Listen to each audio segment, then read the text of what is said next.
Você já parou para pensar em como reagiria se soubesse que os seus dias aqui na Terra estão chegando ao fim? Eu creio que esse pensamento, ele já passou pela minha cabeça.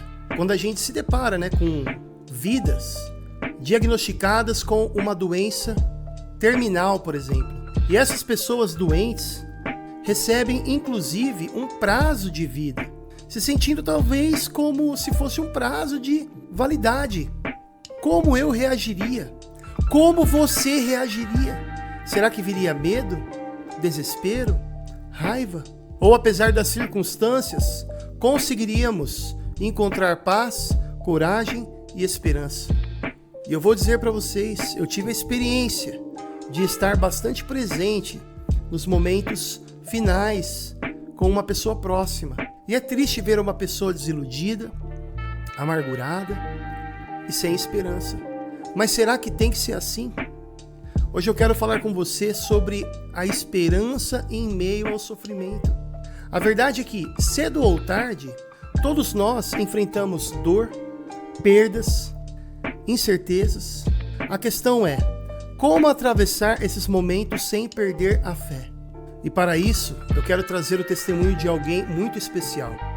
O conselheiro bíblico David Powlison. Nos últimos anos de sua vida, enquanto ele lutava contra um câncer terminal, ele registrou suas reflexões no livro Bom e Bravo, que não é um manual de autoajuda e também nem um conjunto de técnicas. É o coração de um homem descansando em Cristo, mesmo à beira da morte. David lembra que, de formas diferentes, todos já sentimos dor e angústia, frustrações, mágoas, irritações, injustiças. A ira, a amargura, o sofrimento parecem fazer parte da vida. E quando vamos ficando cada vez mais velhos, mais recorrentes são os dias maus e os momentos de luto. Mas ele também aponta outro caminho. Em seu livro, ele escreveu, Errar na ira é errar na vida. E compreender a ira é compreender a vida. O que ele quis dizer com isso? É que, com a maneira que lidamos com a dor e com a ira, isso molda profundamente quem nós somos. Se eu erro no jeito de lidar com a minha ira, eu vou errar no jeito de lidar com a vida. Porque a ira aparece em todos os lugares, seja no trânsito, em casa, no trabalho, na igreja. Por outro lado, se eu aprendo a compreender a minha ira, eu começo a entender o meu coração. Vamos imaginar um pai, chegando cansado do trabalho e encontrando a casa toda bagunçada. Se ele perde o controle, grita e humilha os filhos, a sua ira não ficou restrita àquele momento. Ele feriu relacionamentos, ele deixou marcas de medo e distanciamento, deixou sua família mesmo assustada e distante. Ele errou na ira, errou na vida. Mas se esse mesmo pai respira fundo, entende que a bagunça o irrita, porque ele valoriza a ordem, ele pode canalizar, transformar a sua ira em algo construtivo. Em vez de destruir, ele usa aquela energia para ensinar com firmeza, mas também com amor. É isso que David Powlison ensina nesse livro. Nesse caso, ele compreendeu a ira e a usou para gerar vida, assim como esse pai. E no fim das contas, a ira sempre revela o que está no coração.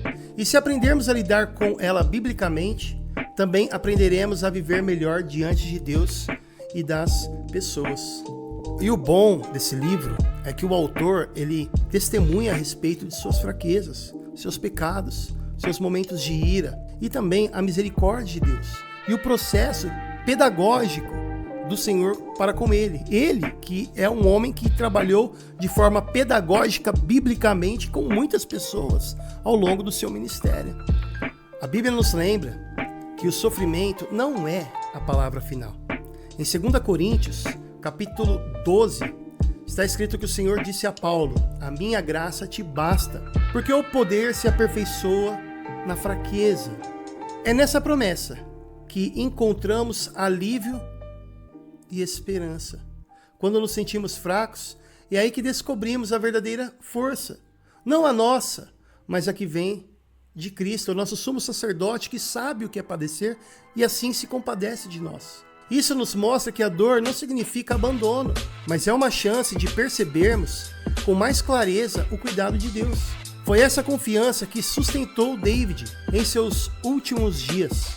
A convicção, isso é importante dizer, a convicção de que a bondade do Senhor era suficiente. Mesmo quando seu corpo já não respondia como antes, a graça se tornava cada vez mais real, quase palpável. A vida cristã é justamente isso, um lembrete constante de que não caminhamos sozinhos, porque a presença do Senhor nos acompanha. E essa presença basta. Essa esperança não apaga a dor, mas dá um novo sentido a ela.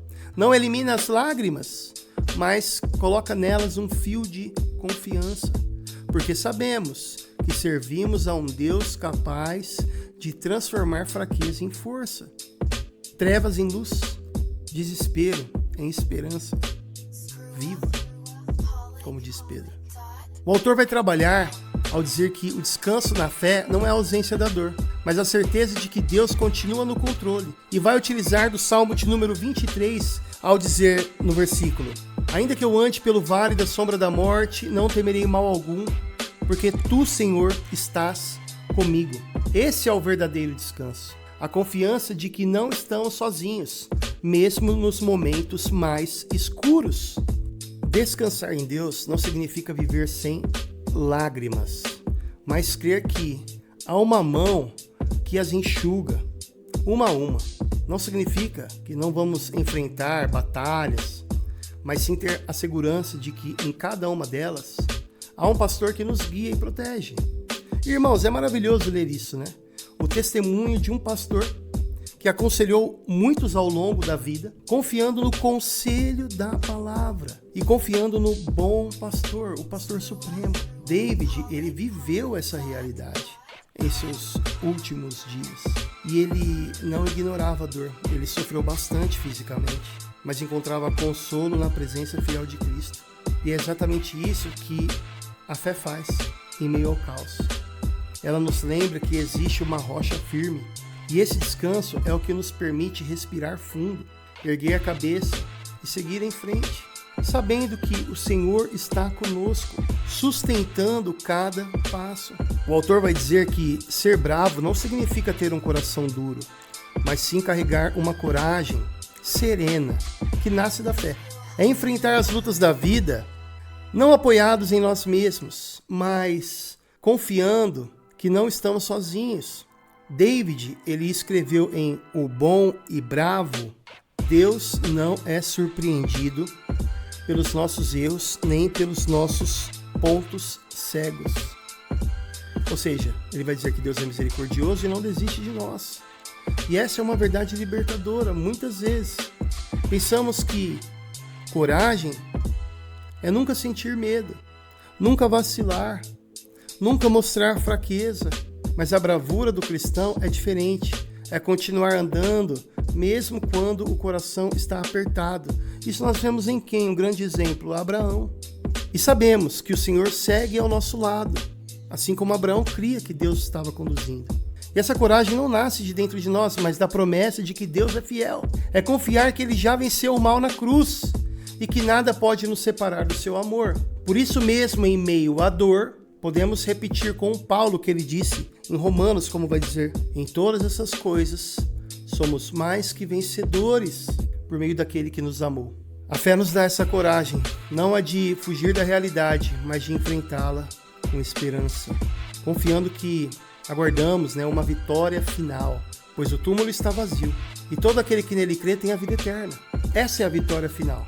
Não importa quão longa ou intensa seja a luta, ela não dura para sempre. O sofrimento tem prazo de validade. A morte, ela já foi derrotada de uma vez por todas. E a ressurreição de Jesus garante que também ressuscitaremos com Ele. Foi essa certeza que sustentou o autor deste livro, diante da morte. Ele entendia que não estava caminhando para o fim, mas para o começo de algo maior, a vida plena com Cristo. Essa deve ser a mesma esperança que nos sustenta hoje. Quando olhamos para o futuro com os olhos da fé, não enxergamos apenas o peso da dor presente, mas também a glória prometida, né? Como vai dizer Paulo, o peso do sofrimento do presente não pode ser comparado com a glória que será revelada em nós. Irmãos, isso é incrível. E podemos partir sabendo que nós temos o sentido da vida, sabemos de onde viemos e sabemos para onde vamos.